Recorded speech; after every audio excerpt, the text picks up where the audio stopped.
Hi అండి. AP రాష్ట్ర వ్యాప్తంగా ఉన్న రైతన్నలందరికీ కూడా అదిరిపోయే శుభవార్త అయితే వచ్చేసిందనమాట. అన్నదాత సుఖీభవ రెండో విడత డబ్బుల్ని దీపావళి కానుకగా రైతన్నల ఖాతాల్లోకి జమ చేయబోతుంది ఏపీలో కూటమి ప్రభుత్వం. ఈ పథకం ద్వారా డబ్బులు గనక మీ అకౌంట్లోకి రావాలంటే గనక ఖచ్చితంగా ప్రతి రైతన్నా కూడా ఈకేవైసీ అనేది కంప్లీట్ చేసుకోవాలండి. మరి మొదటి విడత డబ్బులు రాని రైతులకు రెండో విడతలో మొదటి విడత ప్లస్ రెండో విడత 7,000 ప్లస్ 7,000 14,000 రూపాయలు రాబోతున్నాయన్నమాట.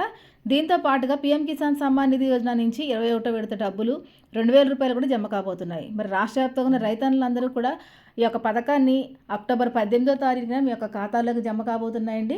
ఇంకా కొత్తగా రైతన్నులు ఎవరైనా అప్లై చేసుకోవాలనుకుంటే కనుక మీ గ్రామ వార్డు సచివాలయాల్లో కానీ మీ రైతు భరోసా కేంద్రాల వద్దకు కానీ వెళ్ళి మీరు అక్కడ అప్లై చేసుకోవచ్చు అనమాట.